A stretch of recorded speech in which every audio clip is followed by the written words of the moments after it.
the fact that we have assault weapons that are used in the majority of these school shootings and of these massacres. And I think that's the part that we shouldn't have anymore. Welcome to the Jackie Rae Show. Welcome back to the Jackie Rae Show, your home for news, sports, and community. I'm your host, Jackie Rae. It has been a while since I have done this show, but that's because I needed to be a little bit more intentional, and I was struggling on what that looks like. So a little background about me. I started my career doing hard news, crime. I feel like most journalists start with crime because it's just an easy beat. That was my first beat. Then I became a writer, and then I came out here to do music. And then when I got back into journalism, it was back to the crime beat for me. But one of the things that I've always struggled with is I've always wanted to be a voice for my community. That's how I got my start. That's what I said I wanted to do. There was an incident at my school. It was a predominantly white school that I went to. And when the news came out to talk about that, they talked only to the white kids. They didn't talk to the black kids. And I said that as long as I was on this plane, that was never going to happen again. So that is what instilled my passion specifically for community and giving a voice to people who typically are overlooked. But during my career, I'm also from Denver, Colorado. Denver, Colorado is a sports town. So, of course, being a sports journalist was always a possibility for me. I'm very good at talking about sports. I love talking about sports, very passionate about sports. I played a little bit. I'm not going to say that I was good, though. You know what I'm saying? Just not going to say that. But I did play basketball, and I actually paid for my first year of college bowling. That's a story for another day. But it's always been this preconceived notion that I couldn't do both. I actually remember my first Journalism 101 professor. He looked me dead in my face after I gave him some examples of what I was doing outside of school. And he said, "You've got so much potential, but you need to pick. Are you going to be a sports journalist or are you going to be a real news journalist?" I loved how he phrased that, a real news journalist, as if sports journalists are not the same. And when I told him both, he said I absolutely couldn't be that. And thus began my struggle, because I just still to this day have not understood the narrative that someone who is a sports journalist can't also do news, because at the end of the day, sports are played by people and news is about people. And if you've learned nothing else from what I cover with the WNBA, these women are committed to change in their communities. They are committed to making the world a better place. So these are people creating news, not just on the court, but in the world around them. And I think it's important to shine a light on those stories, which is why I tend to focus on the athlete more than the game, if that makes sense. So with this show, I have decided that I am going to be more intentional. And I do have to thank Joy Taylor for that. I recently interviewed her. We're going to talk about that a little bit later, at least the bar that I went to interview her. I was at the Watch Me Sports Bar as she was kicking off season 2 of Like a Girl on Fuse TV. But one of the things she said when I interviewed her is that when she was coming up, there wasn't an example for her to say, hey, that's what I want to do. There were no women that were sitting in spaces with men and had an equal voice to men in the sports space. So when Jemele Hill came along, and she's very opinionated and she stands her ground and she can hold her own in those spaces, that was the first example where she could say to a news director, hey, this is the person I want to be like. You know, she could say that to a news director who would ask her, like, you know, what do you want to do? So that's what I want to be. I am sure I'm not an anomaly. I am sure there are people out there that want to cover community. They want to cover sports. They want to cover news, but they just feel like they can't. So out in the world, I might not be able to do that so successfully, but here on this show, the Jackie Rae Show, I'm going to do that successfully. And I think that this season for me has been a real eye-opener for me. This was my first season covering the WNBA and not being tied to an outlet, just doing it as an independent journalist. I'm working with the Long Beach Watchdog, which is just independent journalists who own and operate the Long Beach Watchdog. I'm very proud of a story that I just wrote for them regarding Anthony Holmes. You're going to see his podcast coming up in October, but that article is out already and you can go and read that. And he's talking about the discrimination he's going through in the refuse department here in Long Beach.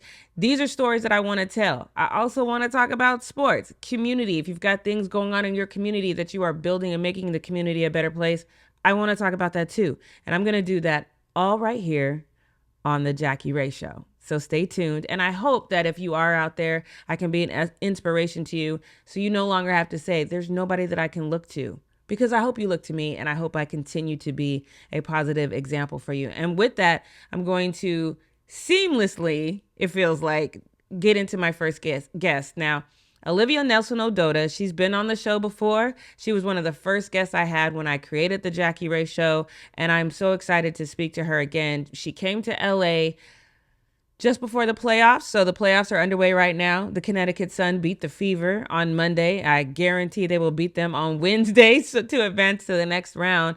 But she started her rookie season with the LA Sparks. That was my rookie season covering the WNBA. So her and I had this very unique bond. She really appreciated that I kind of wanted to get to know her as a person. And so we just built this bond. And so when she came back to LA, I was very excited. I don't know if excited is the right word, but I definitely wanted to speak to her because I saw her on her Instagram page talk about the sadness that she was experiencing because Georgia, where that 14-year-old took that AK-47 and killed 4 people, that is her hometown. Not only that, her cousin was in attendance at that school. So I definitely wanted to talk to her about how she's feeling, what she sees, and what she thinks should happen. So take a listen to Olivia Nelson-Ododa. So let's talk about something a little personal. We've seen the recent shooting that happened, and you're very close to that situation. Yeah. We've also seen some people in Congress that now are wearing the AR-15 pins, basically to say that, yes, we know this happened, but we still are not anti-gun. Not to say that anti-gun is the right word, but you know what I'm trying to say. Yeah. But for a situation that hits so personal for you, and you see that they're still advocating for people to have these assault rifles, how does that make you feel? I mean, first and foremost, I'm still devastated from what happened in my hometown. Like you said, it hits very close to home. The principal is a very close family friend of mine. I have a cousin that attends the school too, who was literally a part of everything and saw things that she shouldn't have seen at that age. Right. And so I just find it very heartbreaking that even though this is still happening year after year, there's politicians and our congressmen and our supposed leaders for us that still advocate for things like assault weapons. And so, and I know, there's always a debate about, people trying to take guns away and stuff. And I don't think that's the case. Everybody still has, their right to the Second Amendment, but it's still the fact that we have assault weapons that are used in the majority of these school shootings and of these massacres.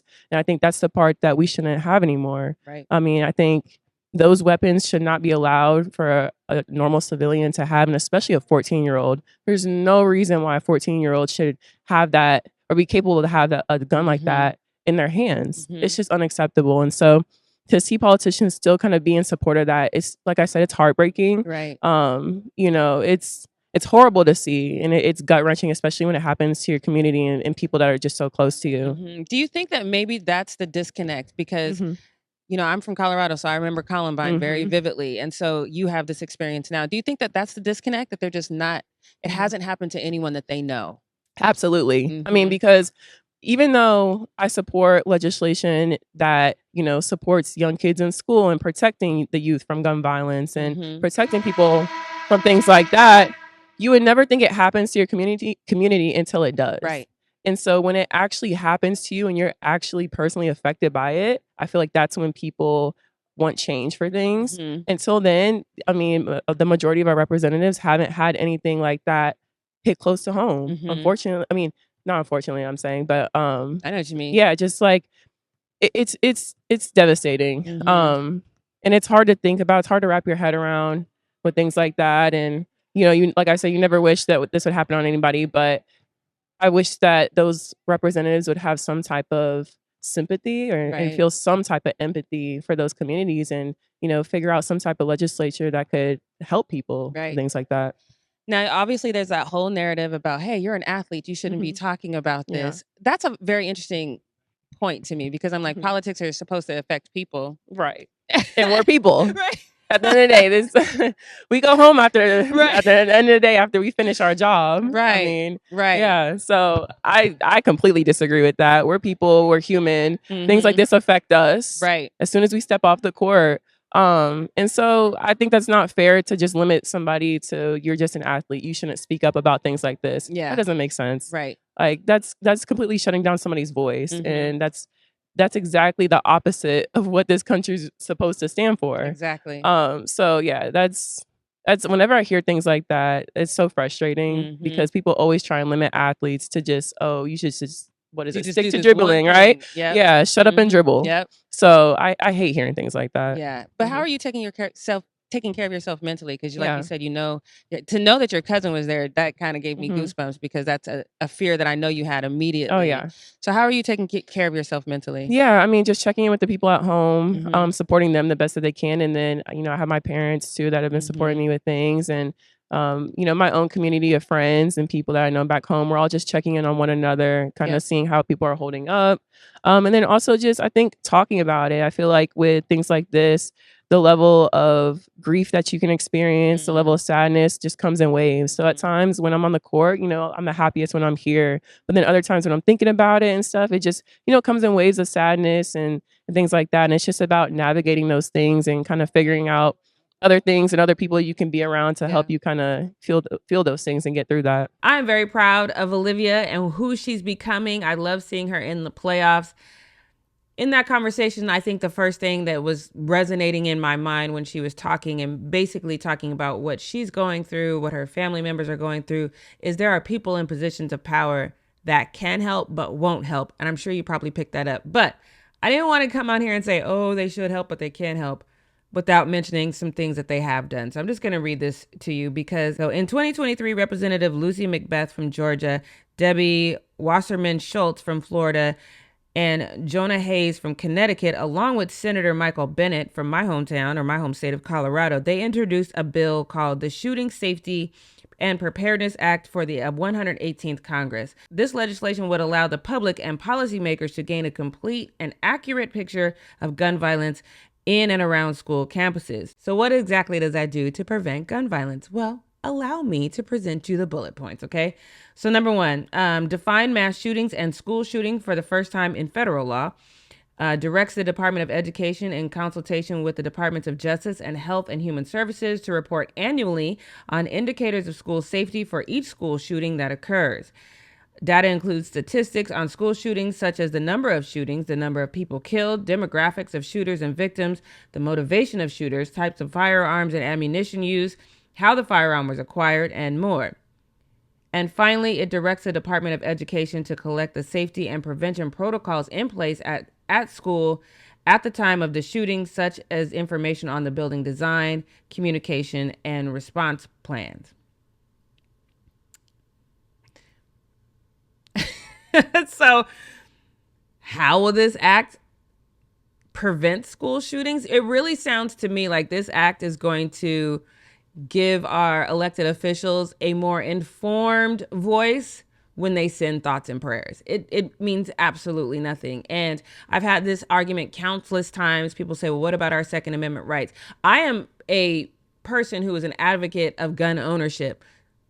Not AK-47s, though. I don't see why anyone should have an AK-47.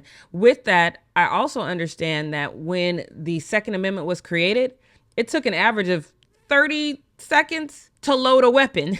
So I don't think if our forefathers, which, I mean, considering how this country was founded, are we really going to give 100% credence to the thought process of our forefathers who thought it was okay to own people? Nonetheless, I do understand the times have changed and we need to change with the times. And if you're really going to cite that law, you need to understand why that law was created. It was created to say, hey, if the government runs amok, this is what we're going to allow the people to do. If the government runs amok right now and decides that they want to institute martial law, I can guarantee you and Billy Bob Thornton down the street with their AK-47 is not going to be enough to stop it. They will eventually get to you. But, keep thinking what you think, So I'm with Olivia. I definitely think that at this point, we have no more excuses. We see too many people dying. Mass shootings are defined as 4 or more people being shot and killed and or hurt by an assailant. But that doesn't count for 3 people. For the longest time, gang shootings weren't included in that. I saw a report this just a month ago that says that's changed, which is a good thing. But it's too much. It's too much. And if we're not going to acknowledge, I get saying, hey, we don't know what to do, but I don't get not doing anything. So with that, I'm going to move on and let our public officials keep sending thoughts and prayers. But I do want to circle back to the Watch Me Sports Bar, because I did cover that story where Joy Taylor was out there. Also, we wrote a great article. If you want to check that out, I'm going to link that in the description so you can check out the article about Watch Me Sports Bar. It is a fantastic bar. Let me just say that. When I went there, I stayed a good hour and a half after I did this interview. This was my first in-bar on location interview. I stayed after I had the breakfast shot, which is something, it's really good. I don't know exactly what's in it, but it does come with bacon as well, which I didn't take because I don't eat pork. But it's just an amazing bar. If you go there, which I highly encourage you to do, I'm going to start going there for Sunday football.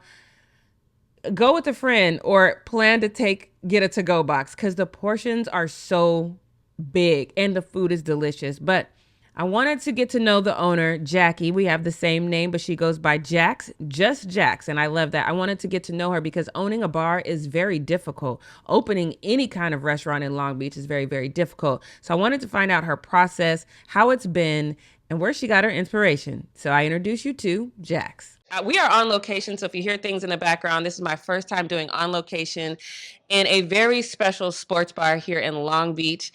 You probably have seen it, Watch Me Sports. I did a story about it. The premiere of season 2 of Like a Girl happened here.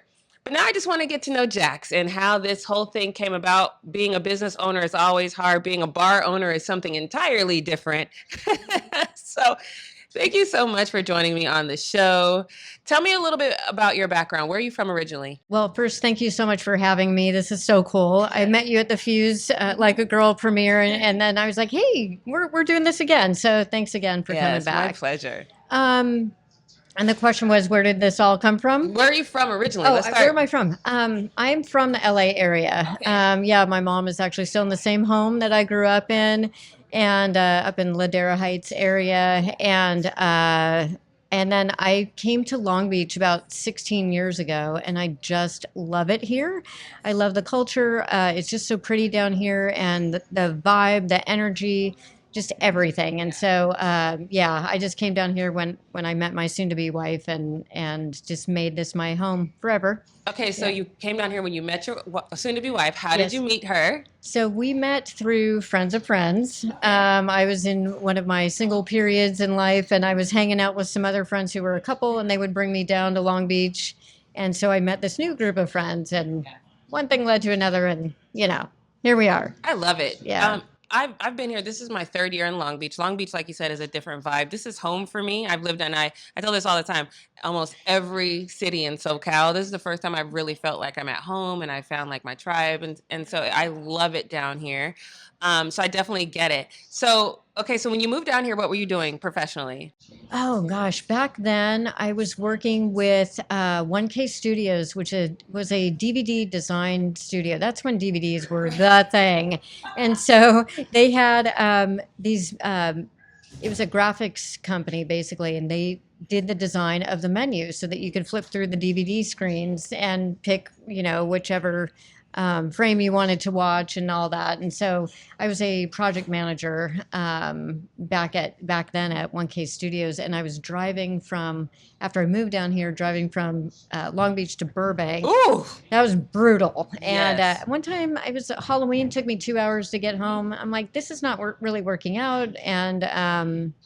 And ultimately, I actually got laid off from that position. And so that made my decision for me, I guess. Yeah, I work at KFI in Burbank on the weekends. It's not so bad because my shift starts at 5 a.m. So the drive there is not bad. But to your point, there's been times where I'm like, I should just stay in Burbank overnight. Right. Because it's going to take me 2 hours to get back. That's ridiculous. Yeah, because you go past what's now crypto and all, everything. Mm-hmm. Yeah, and it's even more active now than it was back then. Yeah. So I can't imagine sitting on that 110. It's not fun. It's not fun.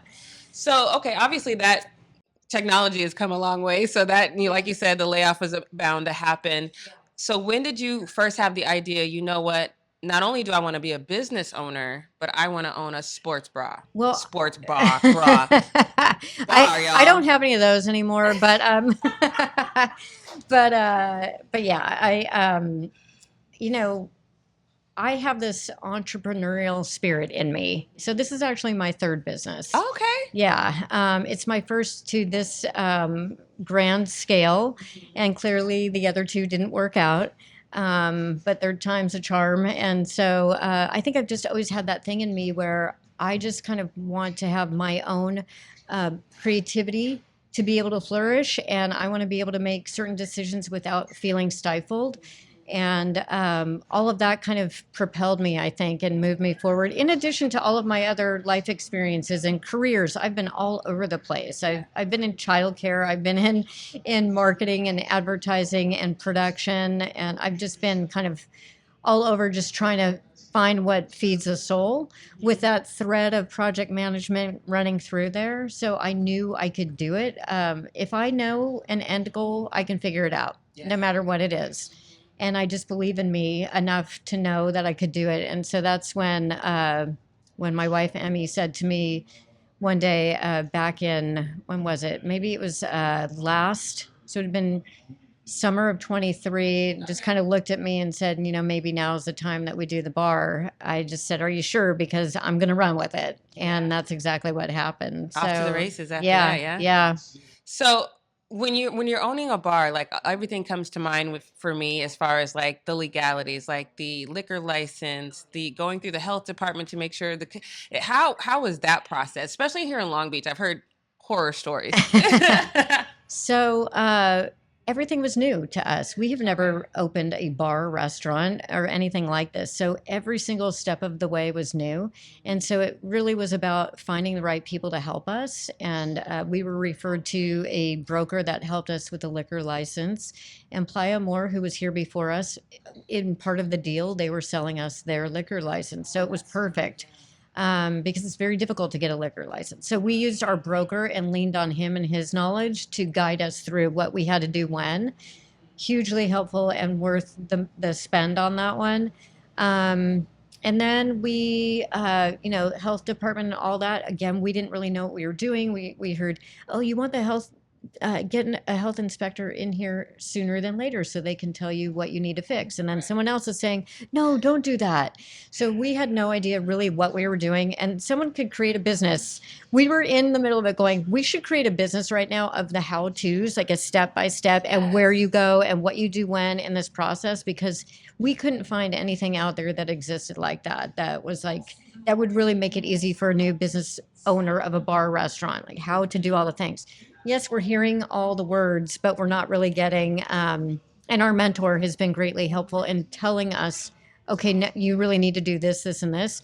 But there was really never an order to all the things. So we definitely floundered, but that said, found our way. Yeah. We found great people to help support us and guide us and say, okay, this is what you need to do when. And the biggest, most critical step for us was Christina Duggan, councilwoman of this district, District 3. Shout out Christina, because if it weren't for her, we never would have made our deadline to get open by July 26th. I mean, we flipped this space in under 8 weeks. That's crazy. It is crazy. And anyone who's opened a bar restaurant knows how crazy it is. So without her help and kind of her team working in the background, and Cassie Palmer, who works with the development department for the city, was a huge champion for us.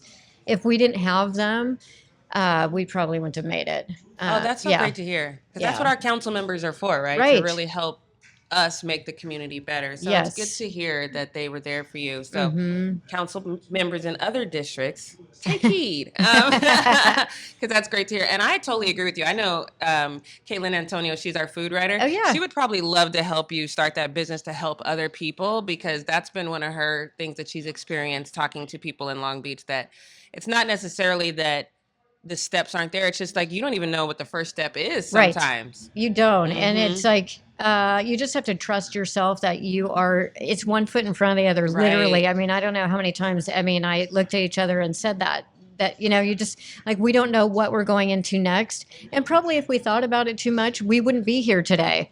So it's scary, right? It's really scary. And so there's like this sort of, it was better that we just I was just plowing along and just driving the contractor and, trying to get this this space open.